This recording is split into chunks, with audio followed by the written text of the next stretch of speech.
সিংহা ছিল দাদা বলরামের হাতে দাপট যোগে। বেনু এখানে বৃহৎ কৃষ্ণলীলা সারাবলিতে উল্লেখ করেছেন। শিবের হরধনুক ছিল সীতা দেবীর ঘরে। স্বয়ংবর সভায় সীতা দেবীর স্বয়ংবর সভায় সেখানে লক্ষ লক্ষ বীর গিয়েছিল ওই সপ্তম পর্বের শিবের হরধনুক উত্তোলন করার জন্য, কিন্তু কেউ উত্তোলন করতে পারলেন না। প্রভু রামচন্দ্র যখন ওই সীতা দেবীর স্বয়ংবর সভায় উপস্থিত হয়ে শিবের হরধনুক উত্তোলন করতে গিয়েছিলেন, সেদিন শিবের হরধনুক কথা বলেছিল, প্রভু আমি তোমারই অপেক্ষায় অপেক্ষমান, তুমি একমাত্র আমাকে উত্তোলন করতে পারো। তার পূর্বে তুমি আমাকে কথা দাও, বৃন্দাবনে কৃষ্ণ অবতারে যেদিন তুমি বৃন্দাবনে নবলক্ষ ধেনু নিয়ে গোচরণ করবে, সেদিন তোমার বেনুরূপের অধরে আমাকে ধারণ করবে কিনা, আর সেদিন তুমি তোমার অধরের বেনুরূপে আমাকে ধারণ করবে।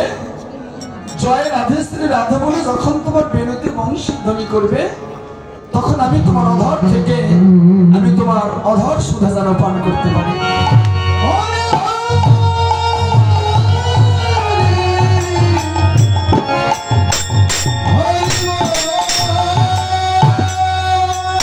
আবার বংশী মানবাসী, আবার মুরলী মানবাসী, কিন্তু একটা হলো অষ্টাঙ্গুলবাসী, একটা দ্বাদশ অঙ্গুলিবাসী, আর একটা অষ্টাদশ অঙ্গুলিবাসী।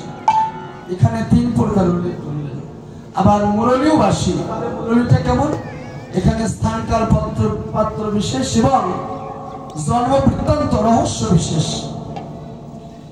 এক এক জায়গায় এক এক নাম ধরেছে এই মুরলীও বাসী। কিন্তু তাৎপর্য হলো এই মুরলীর জন্ম রাধা কৃষ্ণের প্রেমের মাধুরীর থেকে মুরলীর জন্ম।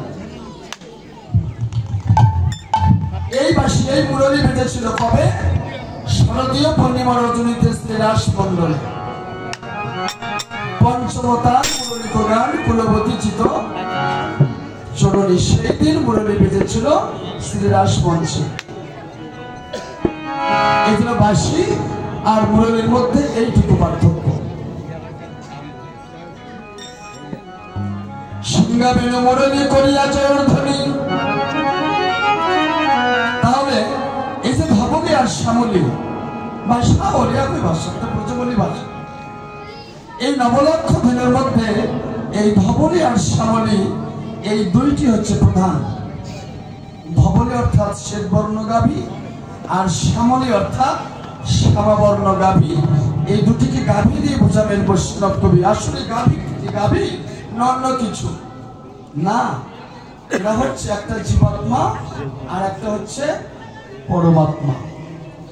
তাই কি করলেন গৌর হরি? ভবনী শ্যামলী বলে যেন যুগের নামে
দণ্ড, কেউ বলেন লাঠি, কেউ বলেন পান্থি, কিন্তু এটা তো জীবের স্বভাব, পরমের স্বভাব এটা নয়।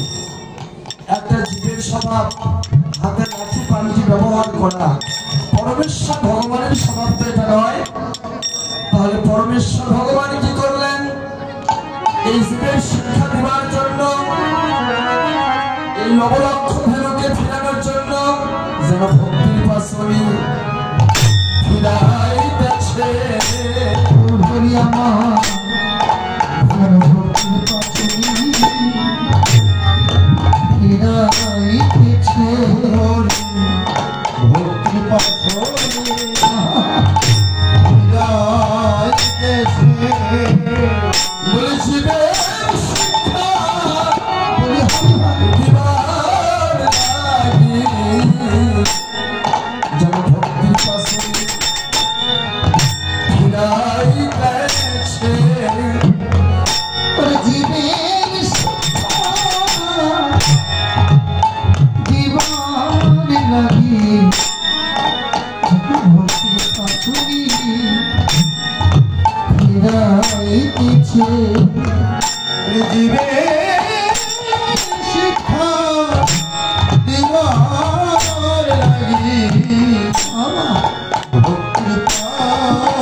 সুন্দরানন্দ সঙ্গে নিত্যানন্দ গৌরদাস অভিরাম সবার আনন্দ।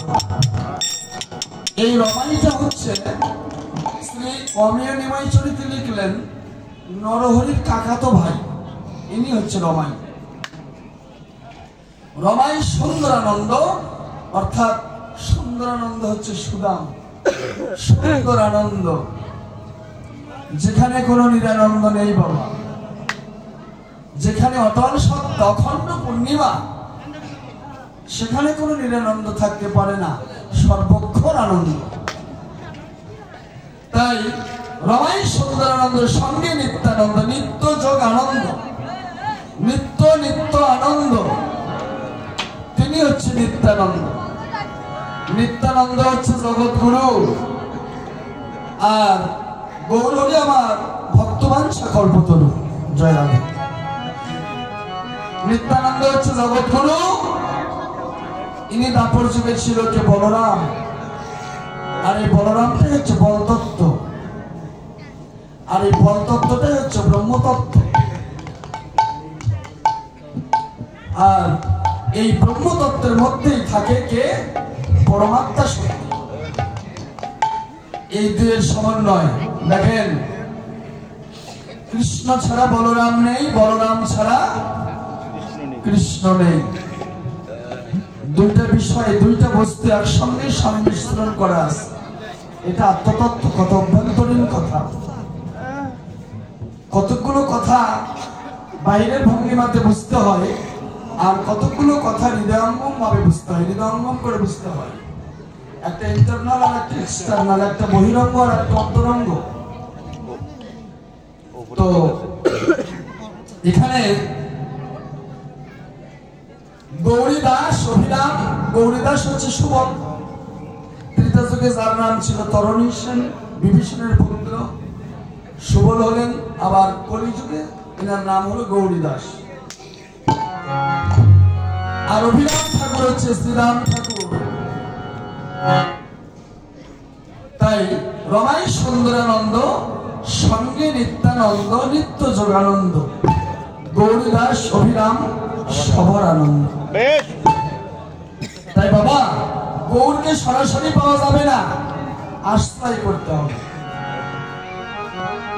তাই সম্বন্ধ লইয়া ভজে, তাহি কৃষ্ণ নাহি তেজে, আর জীব মরে অকারণে। আশ্রয় করিয়া যে জন কৃষ্ণ ভজে, তাহি কৃষ্ণ নাহি তেজে। ব্রহ্মাণ্ড ভবিতে কোন ভাগ্যবান জীব, গুরু কৃষ্ণ প্রসাদে পাই ভক্তিলতা বীজ।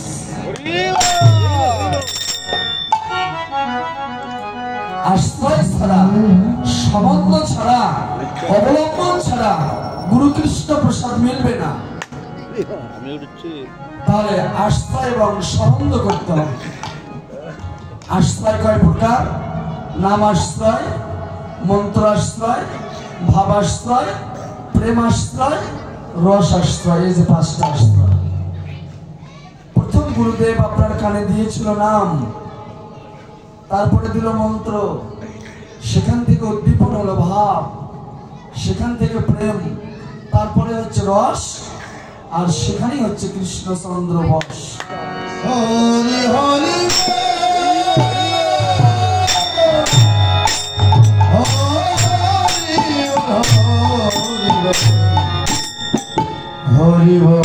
যতক্ষণ রস আশ্রয় না করেছেন ততক্ষণ কৃষ্ণ বশ হবে না। তাহলে এটা কোন রস? প্রেম রস। এটাই চৈতন্য চরিতামৃত। এটা ব্রজের নিগুর রস, নিগুর তত্ত্ব, ব্রজের ভজন। একমাত্র যারা গোপী স্বরূপ হয়ে গেছে তারাই ব্রজের ভজন সম্পর্কে অবগত। তাই এটা তো একদিনে হওয়া যায় না, সাধু সঙ্গ করতে করতে হয়। এক জন্মেও হয় না, আবার বহু জন্মেও হয়। আবার দেখবেন বহু জন্মেও হয় না, এক জন্মেও হয়। যদি কেউ চৈতন্য গুরুর সংস্পর্শ লাভ করতে পারে, যদি কেউ ভগবত তত্ত্ব জানতে পারে, যদি কেউ সাধুগুরু বৈষ্ণবের সঙ্গ করতে পারে, এক জন্মেও হতে পারে, আবার বহু জন্মেও নাও হতে পারে। যেমন মুকুন্দকে বলেছিল, মুকুন্দ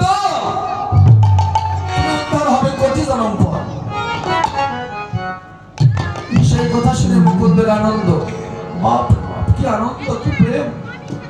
মহাপ্রভু খুশি হয়ে গেছে।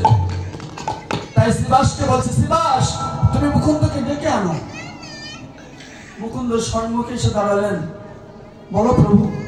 প্রভু বলছে, মুকুন্দ কোটি জন্ম নয়, এই জন্মেই এক্ষুনি তোমার উদ্ধার।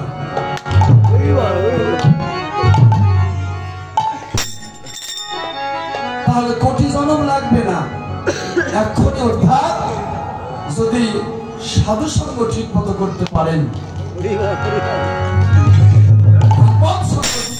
চৈতন্য সঙ্গ যদি ঠিক মতো করতে পারেন, এক জনের উদ্ধার। তাই এই জন্য এই কথা তো সনাতন বলেছিল, প্রভু আমি কে, কে আমার জানে তা পুত্র হয়, তারে না জানিলে জীবের কইছে হিত। প্রভু আমি কে, কে আমার, আমি কার? মহাপ্রভু এক কথায় উত্তর দিলেন, সনাতন জীব নিত্য কৃষ্ণ দাস, ইহা ভুলে গেল সেই দোষে মায়া তার গলায় বাঁধিল। তাতে কৃষ্ণ ভজে করে গুরুর সেবন, মায়া জাল ছুটে পাই কৃষ্ণের চরণ।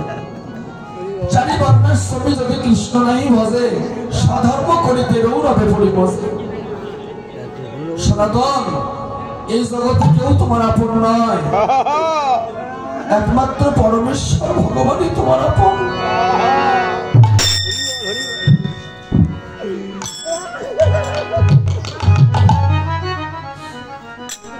কেউ তোমার আপন নয়, একমাত্র পরমেশ্বর ভগবানই তোমার আপন। এই জন্মে যে তোমার স্ত্রী, আগামী জন্মে অন্য কারো হয়ে যাবে। পূর্ব জন্মে অন্য কারো ছিল। যে তোমার সন্তান, এ জন্মে তোমার ঘরে এসেছে, আগামী জন্মে অন্য কারো হয়ে যাবে। তাই তুমি কার জন্য কাঁদছ? এ জগতে কেউ তোমার নয়, তাই পরমেশ্বর ভগবানই তোমার আপন। তাই প্রত্যেকটা জীবের কর্তব্য সর্বক্ষণ ভগবানের নাম করা।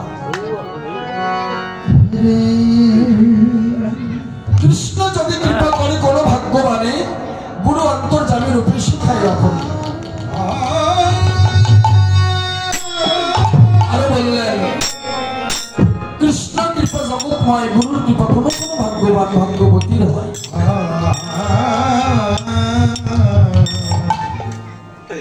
সবার হবে না গো। কোটি কর্মনিষ্ঠের মধ্যে এক জ্ঞানী শ্রেষ্ঠ,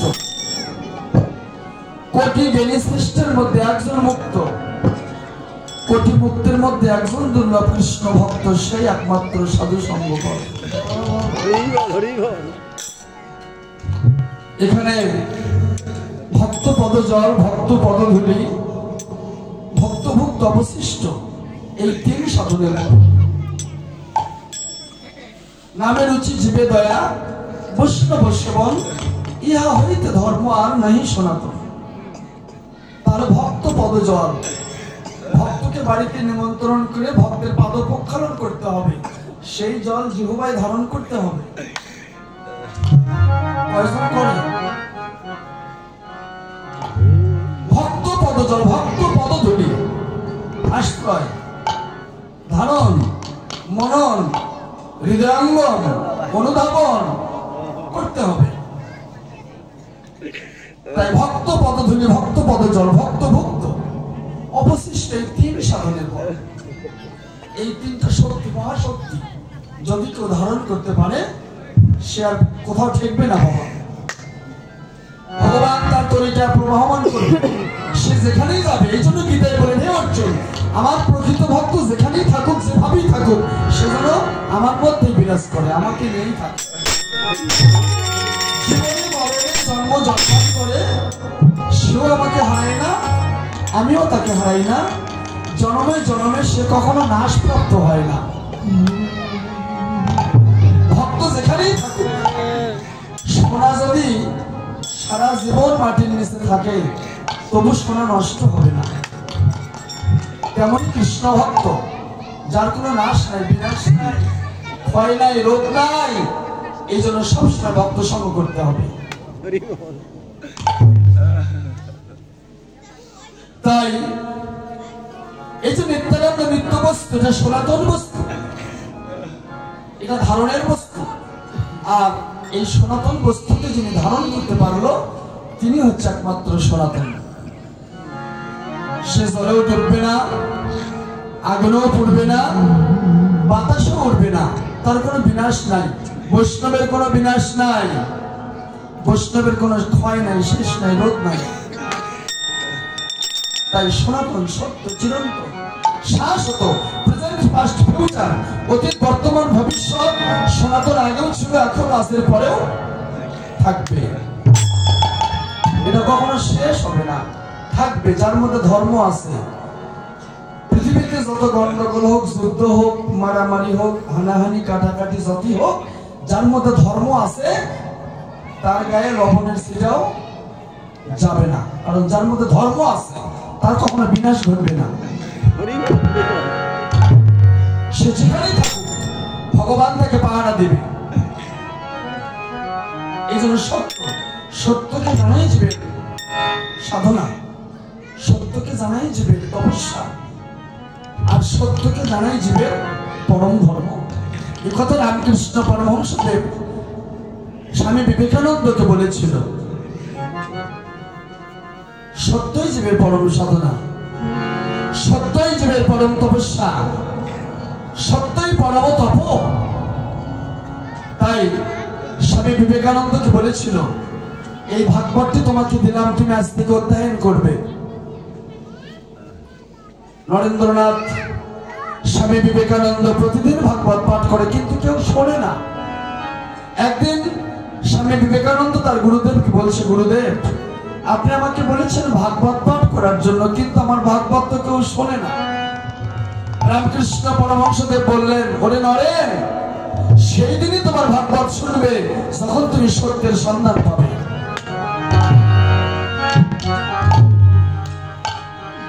তাই ভাগবত খুলে শ্লোকটি দেখাই দিলেন। ভাগবতের সূচিপত্রের পূর্বে লেখা আছে মহামণি ব্যাসদেব, তার পূর্বে 2 লাইন বিশিষ্ট একটা শ্লোক আছে। সত্যই জীবের পরম ধর্ম, সত্যই সাধনা, সত্যই তপস্যা, সত্য ছাড়া বিশ্ব চরাচর আর কিচ্ছু নাই। তাই জগৎ মিথ্যা, ব্রহ্ম সত্য, আর সত্যকে আশ্রয় করাই সনাতনকে আশ্রয় করা।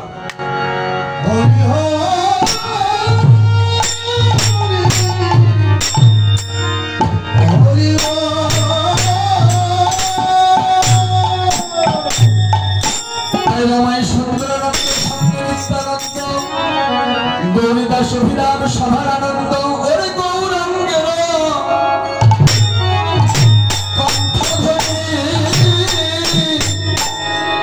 ওরে সকল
রমাই, সুন্দরানন্দ, সঙ্গে নিত্যানন্দ, গৌরীদাস, অভিলাপ সবাই এসে মায়ের চরণে প্রণাম করলেন।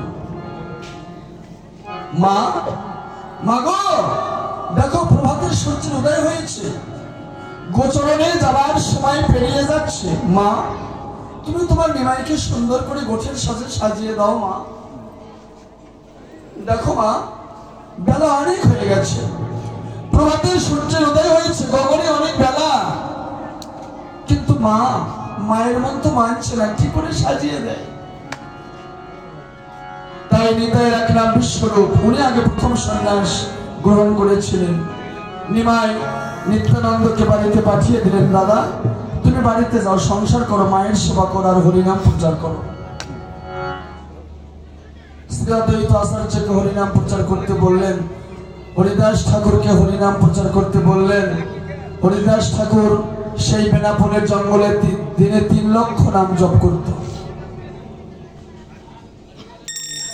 3 লক্ষ হরিনাম করত দিনে, 3 লক্ষ। এটা মুখের কথা নয়। একটা মানুষের নিঃশ্বাস আসা যাওয়া করে 21,600 বার, প্রতিটি নিঃশ্বাসে যদি 10 বার জপ করে তবু তো 3 লক্ষ হচ্ছে না। নিশ্চয় এর মধ্যে কোনো গুরুত্বপূর্ণ রহস্য লুকিয়ে আছে, আর এই রহস্যটা আপনাকে সংগ্রহ করতে হবে বিশুদ্ধ কোন তত্ত্বদর্শী জ্ঞানী গুরুর কাছে এবং সাধুগুরু বৈষ্ণবের নিকট থেকে।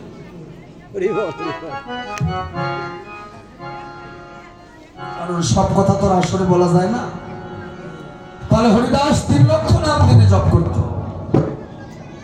তারপরেও একদিন মহাপ্রভুকে বলতেছে, প্রভু আমার মনে হয় পশু কুলে আমার জন্ম হবে। মহাপ্রভু বলছে, কি বলছো হরিদাস, তুমি তুমি দিনে 3 লক্ষ নাম জপ করো, তারপরেও বলছো তোমার পশু কুলে জন্ম হবে? হ্যাঁ প্রভু, আমার তো জীবনে কোনো সাধন ভজন নেই, মনে হয় আমার পশু কুলেই জন্ম হবে। না না হরিদাস, তুমি কি বলছো? তুমি দিনে 3 লক্ষ নাম জপ করো, অথচ বলছো তোমার কোনো সাধন ভজন নেই? হ্যাঁ প্রভু, আমার মন বলছে এর পর জন্মে মনে হয় আমার পশু কুলেই জন্ম হবে। হে গোবিন্দ আমার